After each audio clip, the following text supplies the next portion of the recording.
అందరికీ నమస్కారం. Welcome to it's you TV. నేను మీ దాక్షాయిని. నైమిషారణ్యం కాశీ ప్రత్యేక యాత్ర. అసలు కాశీ అంటేనే తీర్థయాత్ర, పుణ్యయాత్ర. ఇటువంటి కాశీ యాత్ర, అది కూడా ప్రత్యేకమైన నైమిషారణ్యం కాశీ ప్రత్యేక యాత్ర చేయాలి అంటే best choice RV tours and travels వారు. ఎన్నో సంవత్సరాలుగా దిగ్విజయంగా నిర్వహిస్తున్నారు ఈ టూర్ ప్యాకేజ్‌ని. అయితే నైమిషారణ్యంలో శ్రీచక్ర తీర్థం గానివ్వండి, లలితాదేవి టెంపుల్, కాశీ, వ్యాసకాశి, ప్రయాగ్రాజ్, అయోధ్య ఇటువంటి అద్భుతమైన చోట్లను దర్శనం చేసుకునే భాగ్యం కల్పిస్తుంది ఈ ఆర్‌వి టూర్స్ అండ్ ట్రావెల్స్ వారు. అయితే అక్కడికి డైరెక్ట్‌గా వెళ్ళి స్వయంగా గురువుగారే దర్శనం చేసుకున్నారు. వారి యొక్క అనుభూతి ఏంటి అని చెప్పేసి మనతో పాటు ఉన్న బ్రహ్మశ్రీ నూరి నారాయణమూర్తి గురువుగారితో మాట్లాడి వారి మాటల్లోనే ఆ ఆలయ విశిష్టత గురించి, వారి అనుభూతి గురించి తెలుసుకునే ప్రయత్నం చేద్దాం. నమస్కారం గురువుగారు. శుభాశీస్సులు. శ్రీ మహాగణాధిపతయే నమః. సరస్వత్యై నమః. శ్రీ గురుభ్యో నమః. పరమ పావనమైనటువంటి పుణ్యక్షేత్రాల గురించి విన్నా పుణ్యం, చెప్పినా పుణ్యం. అలాంటి పుణ్యమైనటువంటి క్షేత్రాలలో నైమిషారణ్యం ప్రపంచంలోనే మొట్టమొదటిది విశ్వవిద్యాలయం ఏది అంటే నైమిషారణ్యం. మొట్టమొదటి కులపతి ఎవరు, వైస్ ఛాన్సలర్ ఎవరు అంటే శౌనకుడు. అక్కడ 88,000 మంది విద్యార్థులు నిరంతరం అధ్యయనం చేసేవారు. నిమి సత్రయాగం ఎక్కడ చెయ్యాలి, కలియుగంలో కలిపురుషుడు రాని ప్రదేశమేది, ఆ దివ్యమైనటువంటి ఒక చక్రాన్ని వదిలినప్పుడు బ్రహ్మదేవుడు చెప్పాడు, ఆ చక్రము యొక్క అంచు నిమి అంటారు. అది గిరగిర తిరిగి నైమిషారణ్యంలో చప్ అని భూమిలోకి చొచ్చుకుపోయింది. ఆ చక్రము యొక్క అంచు తగిలింది కనుకనే దానిని నిమి కనుక ఆ అరణ్యం పేరు నైమిషారణ్యం. 18 పురాణములు అక్కడ ప్రవచింపబడినవి. వేదవ్యాసుల వారు వేదములు విభజించిన పుణ్యప్రదేశం. ఈనాటికి కూడా సమస్తమైనటువంటి పండితులు అన్నవారు భాగవత సప్తాహాలు, సత్యనారాయణ స్వామి వ్రతాలు చేస్తారు. అక్కడనే చక్రతీర్థం ఉంటుంది. ఆ చక్రతీర్థం గిరగిర తిరుగుతుంటుంది గుండ్రంగా, చాలా వేగంగా. మనం గొలుసులు పట్టుకొని దిగాలి. అక్కడ ఏం పర్వాలా అన్నావు అనుకో, గర్రన వెళ్ళిపోతావు, నువ్వు ఆపుకోలేవు ఎంత ఈతగాడొచ్చినా. అలాంటి పరమ పావనమైనటువంటి నైమిషారణ్యంలో చక్రతీర్థం గొప్పది.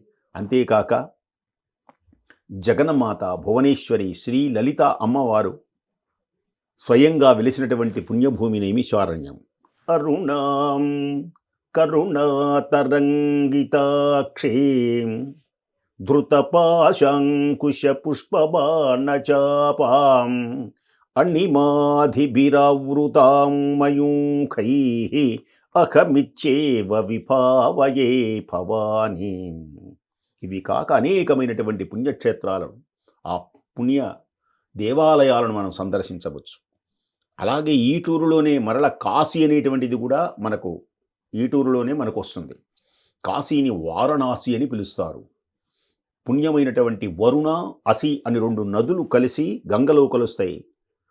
వరుణ, అసి అని 2 నదులు కలిసి వారణాసి, వారణాసి అనే నది గంగలో కలిసే త్రివేణి సంగమం కూడా అక్కడ ఉంటుంది.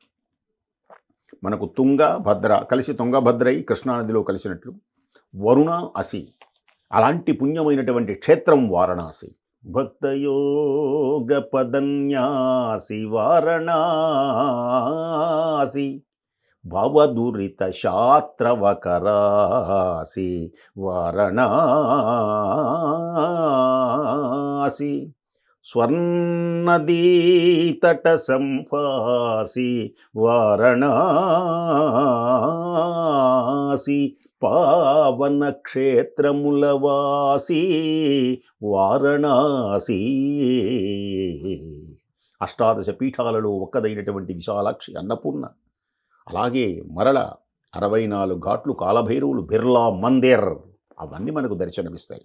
ఇంకొక విశేషం ఏమిటంటే సంకట విమోచన హనుమాన్ తులసీదాస్ ప్రత్యక్షమైనటువంటి పుణ్యప్రదేశం.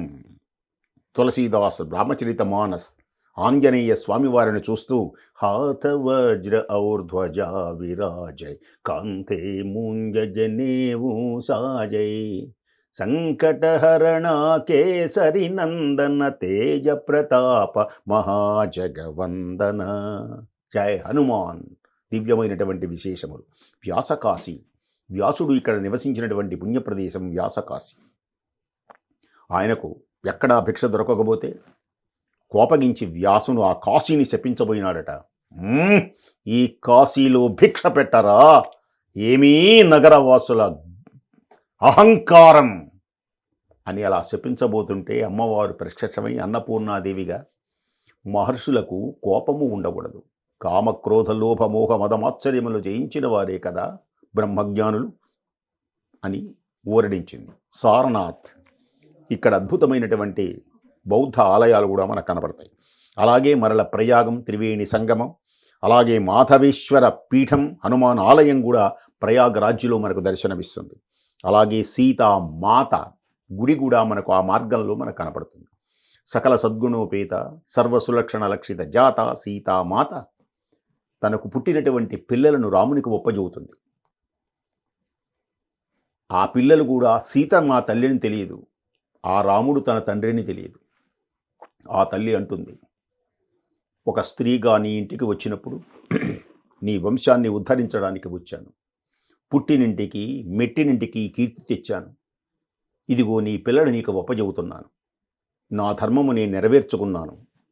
జనక మహారాజునై కూతురునై పుట్టినందుకు ఇక నేను భూమిలో కలుస్తున్నానని తన యొక్క జన్మను పూర్తి చేసుకున్నటువంటి అవతారాన్ని పూర్తి చేసుకున్న పుణ్య ప్రదేశంలోనూ సీతామాత యొక్క దివ్యమైనటువంటి ఆలయం మనకు కనపడుతుంది. అలాగే వింధ్యవాసిని, వింధ్యాచల్ అద్భుతమైనటువంటి దేవాలయం అమ్మవారు మనకు దర్శనమిస్తుంది. అయోధ్య, మరల అయోధ్యను కూడా మరలవచ్చు. ఆ అయోధ్యను ఎన్నిసార్లు విన్నా, రామాయణాన్ని ఎన్నిసార్లు చదివినా, ఆ రామనామాన్ని ఎన్నిసార్లు విన్నా ఆ అద్భుతం బాలరాముడు.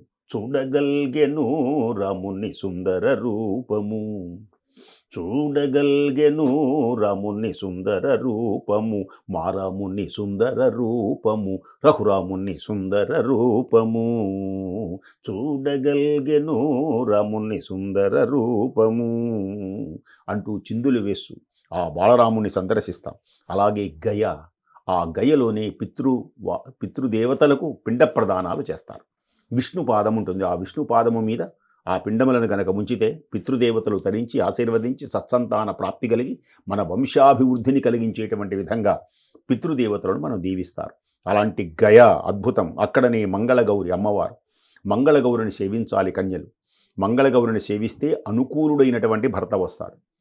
దేనికని కొందరికి అనుకూలుడైనటువంటి భర్త రాని కారణం గౌరీ అమ్మవారిని సేవించకపోవటం వల్లనే భార్యాభర్తలు పోట్లాడుకునేది. అలాంటి రుక్మిణీదేవి శ్రీకృష్ణుని యొక్క మనస్సును దోచింది. శ్రీకృష్ణుడు కూడా రుక్మిణీదేవి ఎందు దేనికని అనురాగంగా ఉన్నారు అంటే అమ్మవారు మంగళగౌరిని పూజ చేసింది.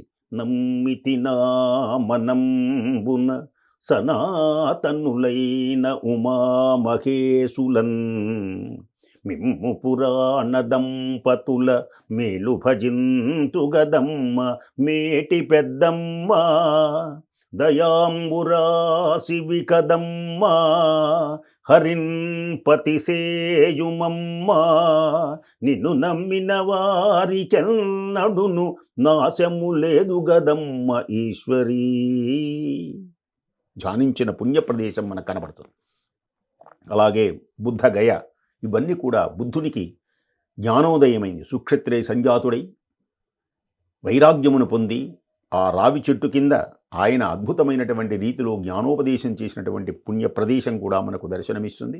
ఇలాంటి అద్భుత సుందర మహోన్నతమైనటువంటి క్షేత్రములను సందర్శించడం చేతనే మానవులకు సకల పాపముల నుండి విముక్తి అయి మోక్షం కలుగుతుంది. కనుక అలాంటి పుణ్యక్షేత్రములను ఆర్వి ట్రావెల్స్ వారు కలిగిస్తున్నారు. వాటిని సందర్శించి ఆనందించి ధన్యులు కావలసిందిగా కోరుతూ స్వస్తి. చాలా అద్భుతంగా వివరించారు గురుగారు, ధన్యవాదాలు. చూసారు కదా, అసలు మనం చిన్నప్పటి నుంచి ఎన్ని కథలు వింటూ ఉంటాం కదా, రామాయణం గురించి కానివ్వండి, గొప్ప గొప్ప మహర్షుల గురించి, ఋషుల గురించి. వీళ్ళందరే అక్కడ సందర్శించిన చోట్లవి, అటువంటి గొప్ప ప్రదేశాలని మనం దర్శించుకుంటే ఎంత పుణ్యం, ఎన్ని పాపాలని కడిగేసుకున్న వాళ్ళం అవుతాం. ఖచ్చితంగా కుటుంబ సభ్యులతో ఏమాత్రం కుదిరినా కూడా అటువంటి ప్రదేశాలను దర్శనం చేసుకునే భాగ్యాన్ని అస్సలు కోల్పోవద్దు.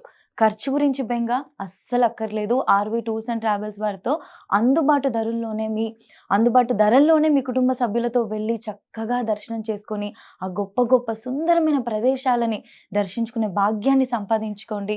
ఏవైనా డౌట్స్ ఉన్నా కూడా ఎటువంటి సందేహాలు అక్కర్లేదు.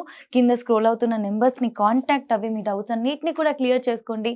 హ్యాపీగా మీ ఫ్యామిలీతో ఇటువంటి ప్రదేశాలను దర్శించుకునే భాగ్యాన్ని మీ సొంతం చేసుకోండి. ధన్యవాదాలు.